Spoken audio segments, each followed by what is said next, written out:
All right, welcome to the Warrior Monk Project. You know what? I'll let you intro yourself. Okay. So hi everyone. I'm Rohan Vekaria. So what do I say? Fun fact. Go on, fun fact. This is my first podcast. Is it? First podcast. Yeah. Okay. It must be special because Yeah, first guest, episode first episode, first guest. of the first season. Yeah. All right. So where I thought we'd take this is it's Men's Mental Health Month. So I thought let's start with talking about the topic of self-growth when it comes to using spirituality as a foundation for it. Okay. And then we can speak about the topic of brotherhood and why it's so important for the development of men and also the mental health of men as well. But I think a nice place to start would be if we start at the beginning of your spiritual journey. Okay. Right? When was the first time you encountered spirituality? So the first time I encountered spirituality would be when I first saw you meditating in the loft. And I had some misconceptions of it. I think everyone does when they first encounter spirituality. So when I first saw you meditating, I thought, because obviously you would spend a lot of time in solitude, you would spend a lot of time by yourself in the loft, and I would think, is he just shying away from issues that he doesn't want to face? Is he just avoiding actually working? Is he too scared to actually face real life issues? But that was a common misconception I think a lot of people have as well. So yeah, I think that was my first exposure to spirituality. But yeah. So at the time, you felt like maybe I was shying away from problems. Maybe, in fact, spirituality wasn't actually something useful. I think at the time, I kind of felt that you thought meditation was just sitting there doing nothing, right? What's your opinion on it now? I think right now it's changed a lot because over time I've been more exposed to spirituality. I've understand the real purpose behind meditating. I think before, where I would try meditating, I never had a meaning to it. So I would just do it for the sake of it, just sitting there, trying to sit there for a certain amount of time just to satisfy myself, saying, oh, I managed to meditate for 10 minutes. You know, trying to reach that timer just to make myself feel good. But actually understanding the meaning of it and the fact that it's used for deep reflection as well. And there's quite a few benefits to it as well. I'm sure you know a lot. Yeah, of course.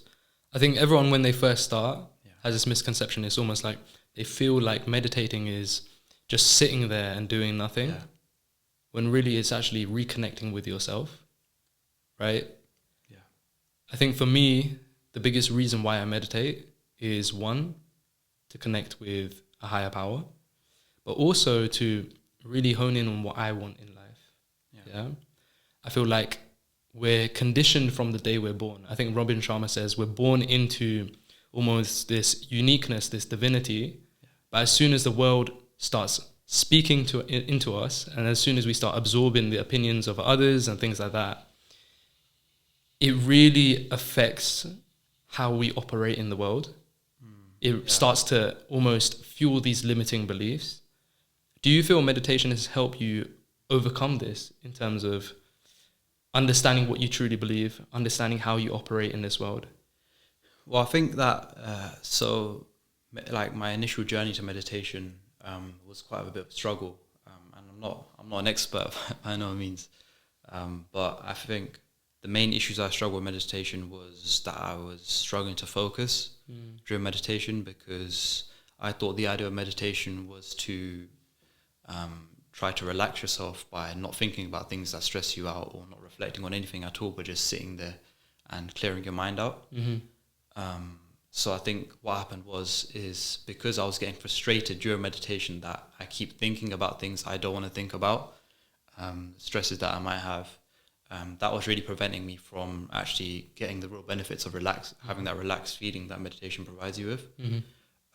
Also, another issue I would have is that I would find it really uncomfortable on my body sitting in that position, sitting on the floor like that. I don't think we're used to that. I think we're used to just slouching on a chair really most of the time. and that really distracted me from getting into that deep meditative state. It's something that I'm still working on now. So even now, I still do something which is chanting meditation, which I think you were the one that introduced me to it as well. And it gives me something to focus on, and that really allows me to also develop my discipline as well. So there's quite a few benefits of it as well, which I think has been good. So you started off with a lot of limiting beliefs when it came to meditation, when it came to spirituality. At what point for you did you feel like it clicked? Because it was almost like you thought, okay, I'll give this a chance. I'll be open-minded to it. I'll try it. Yeah. What was it for you that triggered? I think for a while I was sort of closed off and wasn't open-minded to pushing myself outside the comfort zone that I was in. So I was involved in quite a few sort of society called Krishna Conscious Society that you introduced me to. But I think over time, whether we have classes on spiritual texts or just events that we would go to learn more about Krishna Conscious Society, I think that it didn't click at that point. I think the main point where it clicked for me was when I actually went on a spiritual retreat. And what that did was it allowed me to take that time away from the chaotic life we have day to day, sort of as an escape really from that. And I think the main thing that it really benefited me with is actually being able to appreciate spirituality so I can actually apply it into my daily life. Also it allowed me to sort of reevaluate how I'm actually living my life right now.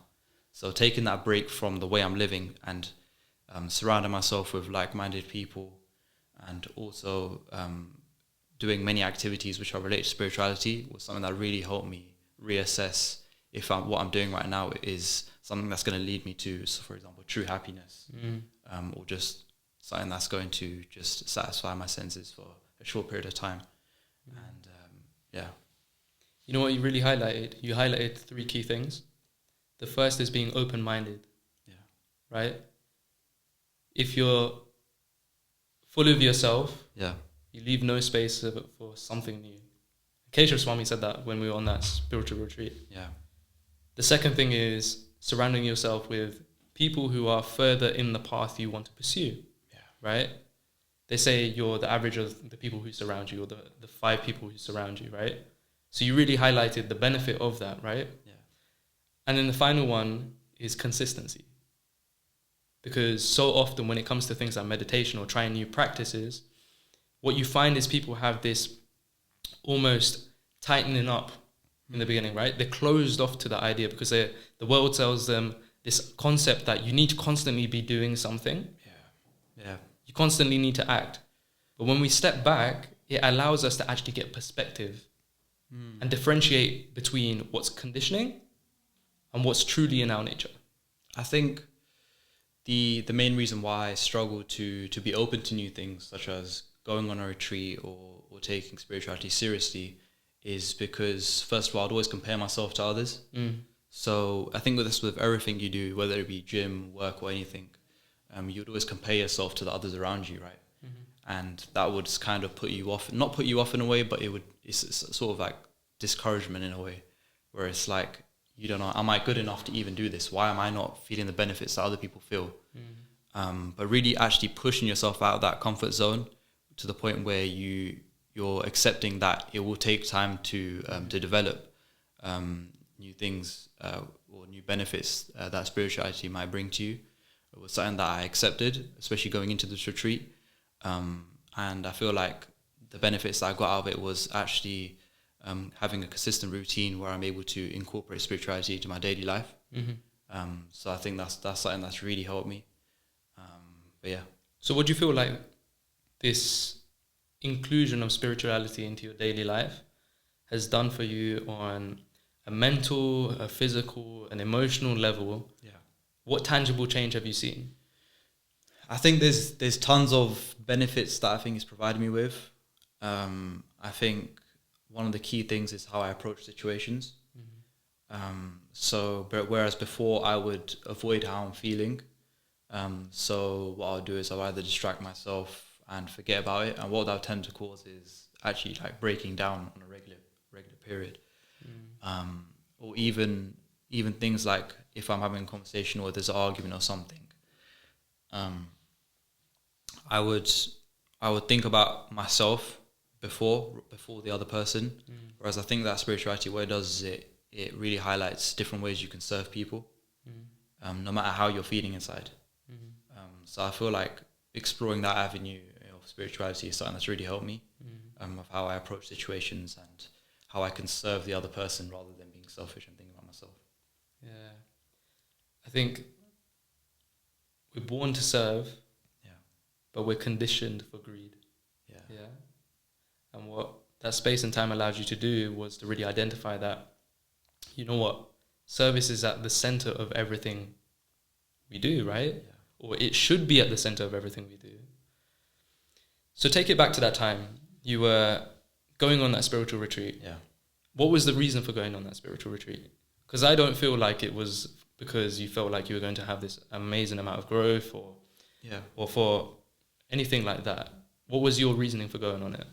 To be fair, I'm sure you know the reason, but I'll say it. It was mainly just to have it as a bit of a holiday where I can enjoy with my friends, because one of my best friend, when also my brother's gone. So it's like, it was a way I can sort of technically go on holiday, really. I didn't really expect it to have the effect that it did. And it took a while for it to have that effect. But I think that's why what I was highlighting before, the idea of taking that step away from the daily life we live now, which is quite chaotic. Really allowed me to reevaluate how I'm actually living my life. But yeah. So apart from that, I feel like you've developed a really compassionate nature as well. There's less of this wanting to be like, bad boy hard sort of persona. And it's truth. I feel like you've developed a lot of compassionate traits after that. Okay, yeah. Yeah. Do you not feel that? Yeah, I do feel that. I still think there's things to work on. Of course, everyone has things to work on. But I think as everyone my age, they always have that side of them. Yeah. But yeah, I think definitely spirituality gives you certain things such as compassion, sort of serving other people the best way you can. It's really helped with my ego as well. I think a lot of people our age probably do have a lot of ego, and they're too ignorant to even accept they do. I'm not saying that I didn't have an ego. I still do have an ego. I think we all have ego, but just being aware that we have an ego is something big in itself. Understanding where your flaws lie and actually reflecting on them deeply is like really important. And I don't think I did that before. I thought like I was perfect in a way. I think that a lot of people do that now. So I feel like spirituality really allows you to look within yourself, like you said, and identify flaws you might have never seen before. So if you were talking to your younger self, right? Yeah. That person before the retreat. Yeah. Or even someone, to be honest, the societal norm is how you were before the retreat. Yeah. Yeah? So we're talking to the masses, we're talking to the youth out there, we're talking to young men out there. Yeah. What would you say? Because I feel like there's a real taboo around spirituality. I think in terms of just general advice that I would give to someone that was in that position before, I think there's two things, but they can link together. I think in terms of the way people think, so I feel like coming into the ages of like 20 and you're reaching that young adult life, it gets to a point where you have to make big decisions quite regularly. And that has a big effect on mental health in general, because what happens is that we sort of naturally float towards choosing the most comfortable decision, the comfortable option, I mean. And I think that's something that I was constantly doing before. So whatever is comfortable to me now is what I would choose. Whereas I think that understanding that once you reflect, you're able to really assess the long-term benefits of choosing a certain option. So being able to face your decisions, which I think for me now, I think more than ever, there's been so many big decisions I've had to make. So I think how you approached decision making, because I know there's things like decision fatigue, especially nowadays where on a day-to-day basis you have to make a decision quickly, and just being able to take that step back and reflect deeply is really important, because you don't want to live your life in regret. I think the other thing is that being open to trying new things, because I feel like for so long I was stunting my growth in general as a result of ego and ignorance. So being able to step out that comfort barrier and try new things out is something that I would say is really important, and it really transforms you. I think sort of society trains us to just stay in our comfortable bubble, but actually challenging what society trains you to do is something that's really important. I think by challenging what society is training us to do, we're able to find new avenues and grow in different ways that we never expected. So I think that's really important as well. You know what? It's so easy to just conform with societal norms, right? I remember when I was at uni, a lot of the things and actions I would do is because I wanted people to like me. Yeah. Or I thought I would be accepted because of X, Y, and Z, right? Whether that's going out to a party, whether that's wearing a certain type of clothing or whatever it is. I think, as you said, it's important to take that time out to really reflect. I think Mark Twain said, when you find yourself going along with the majority, that's really the time you need to pause and reflect. Yeah? Am I doing this because other people are doing it? Or am I doing it because that's truly in my nature? Yeah? You also mentioned decision making. Yeah. What's your criteria for decision making now? Because you said it used to be, okay, whatever's easy, whatever you feel like other people would accept. Yeah. What's your criteria for decision making? Well, I think that the first thing I assess is what's something that's going to benefit me the most long term. So what I'll normally do is once a big decision arrives, I would either make notes on the long-term benefits that it could provide me. And I think that's what I'd really base my decision on. And also just understanding the dangers that the short-term benefits can sort of influence you to choose that path down. So like if, for example, I think one of the big things that maybe before I'm lucky to make a good decision, I would say, I'll only know in my future if it was the right decision or not, but not going to university was a huge decision. Taking that risk of deciding to do an apprenticeship and not going to university, a couple years ago would be considered as like a bit crazy, especially for growing up in a very academic household. So it's like, I thought that going to uni was something that's essential, because I think all of society has been trained to believe that going to uni is important, and that you will not have a good career without uni. But I think even back then, to be fair, I considered the long-term benefits, and I think that's something that the advice of having an older brother can give to you. Well, thanks for that. Segue. To be honest, I think that's a nice segue, as you said, right? I think it's important to have mentors around me or around yourself, whether that's a brother. Yeah. In some cases, actually in many cases, I actually treat you as one of my mentors as well, because there is actually so much I can learn from you. Yeah. It's crazy to hear. No, it's true though. Yeah. You know, there's certain times where I need to step outside of myself and really get perspective. I know you can give me perspective. Or having strong masculine role models like our dad, or certain YouTubers or influencers out there who can really mold how we bring ourselves to the world, right? Well, I think, in my opinion, there's no one more relatable than your brother, because they've been raised pretty much in the same way. Especially having an older brother is quite good, because they've sort of gone through very similar things to you as well, and they can almost understand what situation you're in, no matter what. So I feel like in terms of where I accept my advice from, I feel like accepting it from your brother is probably the most valuable in a way, because they've gone through literally exactly what you've gone through. So I think that's one of the key things that we're talking about. As I said at the start, brotherhood. I think it's important to have a brother that can also keep you accountable and have someone there to always put you in the right path. So yeah, it's true. You need a brother when you're in an emotionally turbulent situation. You need a brother to consult when a big decision's being made. Yeah. But also when you're slacking, right? Yeah. You know, if you're slacking, I'll call you out. Accountable, yeah. Yeah. Like when we were in the gym, for example, yeah. And I see, okay, you can put a bit more effort. Let's try it. Yeah. Yeah. And you would do the same for me. Exactly, yeah. Yeah. This is what I think society misses so much, right?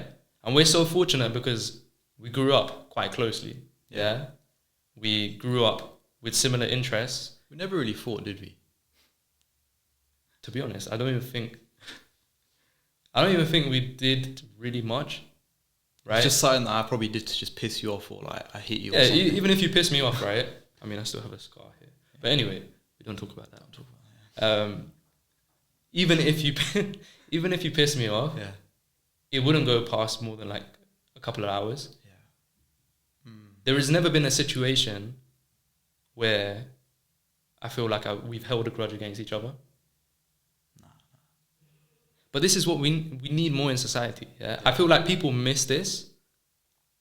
I think people are too quick to hold a grudge on other people as well. Why is that? I'm not saying I've never done that before, but I feel like now more than ever, people will take other people's opinions to heart. But I feel like, especially with your family and stuff, in some ways, although they might not agree with you, that their opinions matter the most because they care for you the most. So they always want the best for you. Yeah. So I don't think I would ever have a grudge. Of course, unless you've done something really bad to me, then maybe. But this is the whole thing, right? We're told to be prideful. Yeah. Yeah, we're told to be prideful because we need to be that guy. Yeah. Right? Or that woman. Yeah. But I think Uncle Iroh said it very well. Rolling it back to the cartoon days. Yeah. Good old Avatar. Pride is a source of shame. Yeah. Yeah?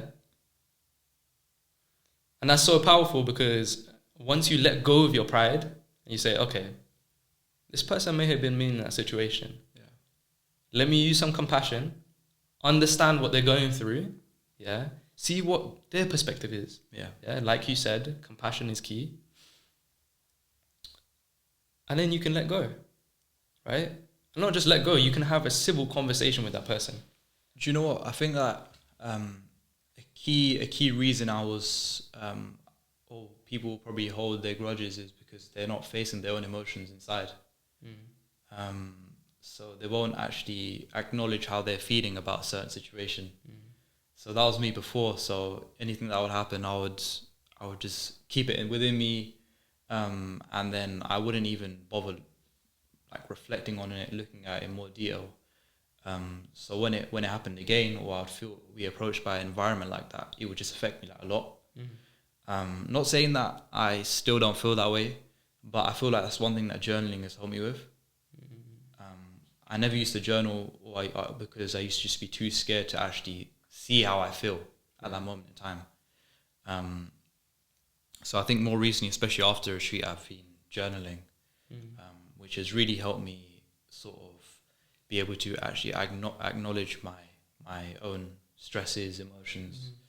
I think that's been really good. Also, I think it was also quite nice to write down the good things as well. Of course. And see your progress over time. Yeah. So I think journaling's been really good for me in that aspect as well. Yeah, and I think there's something Kesha Maharaj also inspired, right? Yeah. I think, to be honest, journaling is probably the cheapest form of some form of therapy, right?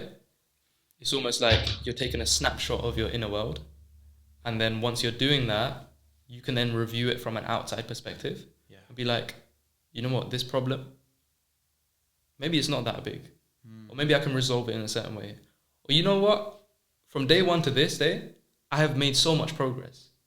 And having that concrete on paper and not just floating about in your mind can be so liberating.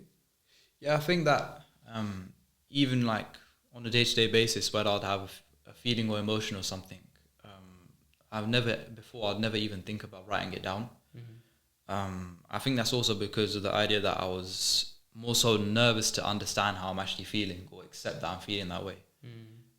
So there'll be so many other distractions, whether I'd be scrolling on my phone. Not saying I don't do that, because that's too much. Chatting shit. Yeah. But yeah, in terms of, there'll be so many distractions around me that I wouldn't even consider taking that time out to assess how I feel, or I wouldn't have the confidence to write it down on a piece of paper. Oh, today's been shit. Like, this is what's happened and this is how it's affecting me. I would just ignore it. And what it does is, once you actually accept it, then you can find ways to just to treat it, prevent it, all that stuff. And I think that's something that journaling's really helped me with. You know what? You're so right there. Because when we have problems, we always think, why us?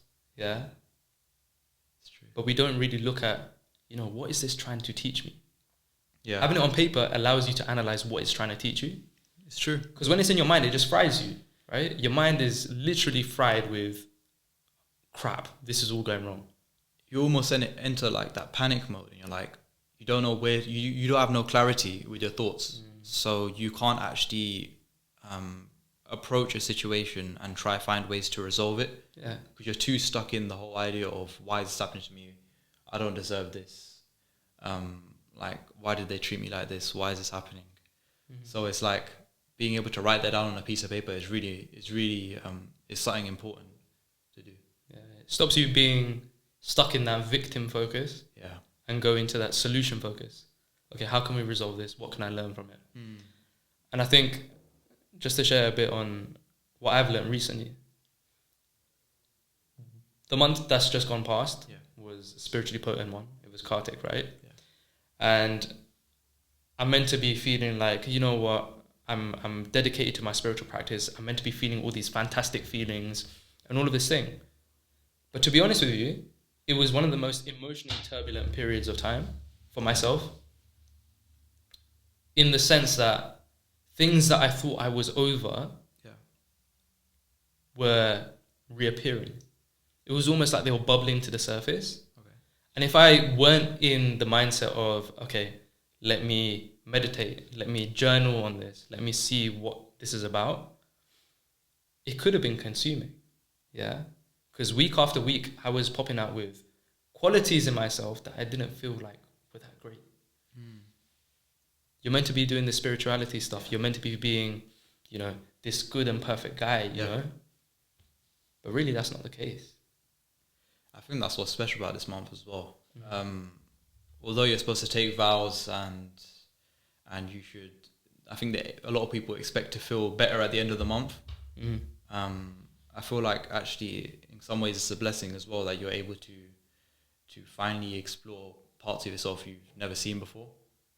And then you can take that throughout the rest of the year, next year, and work on it as well. So maybe that's a blessing in disguise, where you're now aware of what you didn't know. So now you can actually change that. That's the power of spiritual periods of time combined with meditation and journaling. Yeah. Because it really puts a spotlight on your not so great qualities. Yeah. And while that is scary, having the awareness also allows you to make change. And that instead is powerful. Yeah? That's true. Okay. So let's take it back to something tangible that we can give the listeners, right? So we spoke on topics like instant gratification versus doing the right thing. Yeah. We spoke about long-term thinking. We spoke about how spirituality can be the foundation for growth, right? We spoke about brotherhood, mentorship, all of that stuff. So for that guy out there who's maybe not in the best place, right? Not in the right mindset, not really feeling like he's working to his nature, a bit lost, what would you say to him? I mean, it's hard because I don't think I've reached that stage where I'm ready to guide someone through a hardship like that. Because I'm still working on my own self in a way. And there's still things I need to work on before I can consider myself someone that can advise or guide anyone in any way. But I think in terms of trying to work on your daily routine, it's something that's helped me ground myself. So I think, I don't know if this will apply to everyone, but starting your day with some sort of form of prayer, that's something that's helped me. I feel like days where I don't do that, I don't feel grounded throughout the day, and things probably get to me more. So I think no matter what, showing up to that, also I think in the morning, so I'll pray, chant, and read spiritual text in some way. I think that's something that's really helped me to start my day nicely. I think like before the retreat and stuff, I never really knew the importance of actually waking up in the morning and doing it. Because of work and stuff, I'd always consider doing stuff in the evening, but actually setting up your day from the morning in a positive way, and doing all these spiritual activities in the morning is something that really helped ground me throughout the day, and remember why I'm doing stuff rather than just the actual fact of doing it in itself.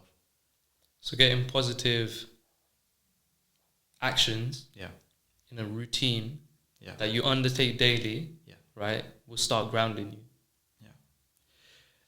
I feel like even things like journaling in your daily routine it can be hard. It's something I'm struggling with still. Sometimes I find that by the end of the day I don't have the energy to journal. Or what would happen is I wouldn't have the energy to even process my thoughts at that moment in time. But I feel like even just you can journal on a block period, so like every few days, just reflect on how you've been feeling the last few days. Because what tends to happen is, although what you're feeling at this point in time might be something that's affecting you, in a few days' time you might have a different perspective on it as well. So although it might be draining in the moment, you always can look back on it and reflect on it and understand how can I next time prevent feeling this way, or what can I do to change as well. I think that's something that that journaling does in that block period of time for me. Cool. Should we try and wrap up? So let's end on a nice question. Go on. So you've had a long period of growth this year, or should I say a short period of growth, but it was quite rapid, I feel. Yeah. If you had to give one piece of advice to the world, or one lesson you've learned to the world, what would it be? I think, in my opinion, I think it links back to what we were mentioning before. And that's just being open to new things.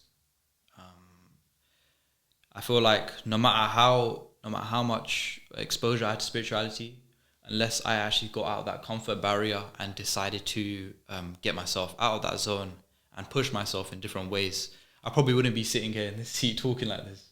I don't think you would have even I wouldn't even thought consider about it. it. I wouldn't even consider it.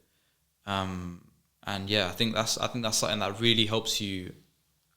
You can invest time and push yourself in different ways.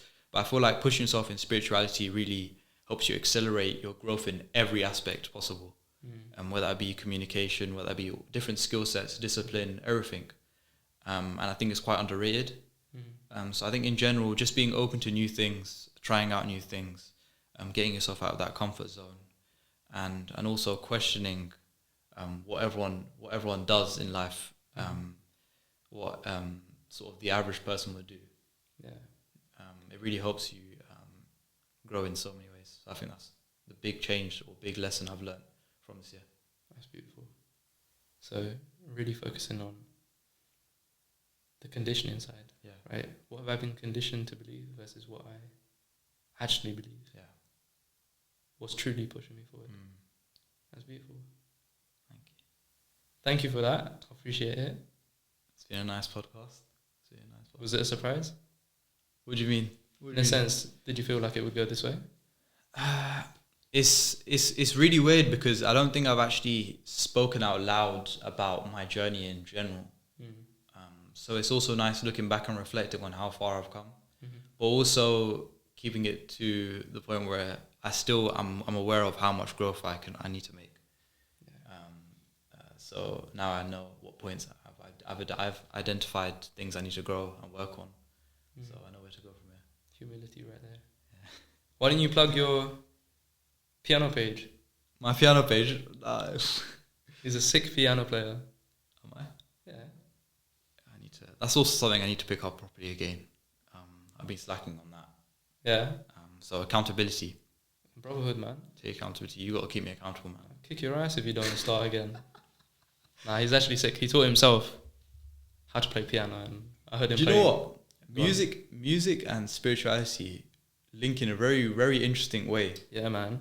I think so. Before my whole spiritual adventures and stuff, spiritual adventures, I used to spend a lot of time alone, but I wouldn't actually spend the time alone in a way where I would process my thoughts, but I would actually sort of teach myself to play piano.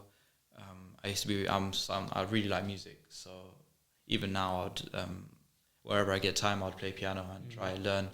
But even things like that, it's so weird because music really provides you a very similar level of peace that spirituality does to you. In some ways, it's almost meditating when you get to play piano. That's what I find. And I feel like that's something that's really helped me map over to spirituality as well. Also, having that discipline of teaching myself piano is crazy. At times, I wanted to give up learning. And I think that's very similar to spirituality, but being able to persist through that struggle and understand that you're always going to get where you want to be, but you just got to continue doing it. It teaches you a lot.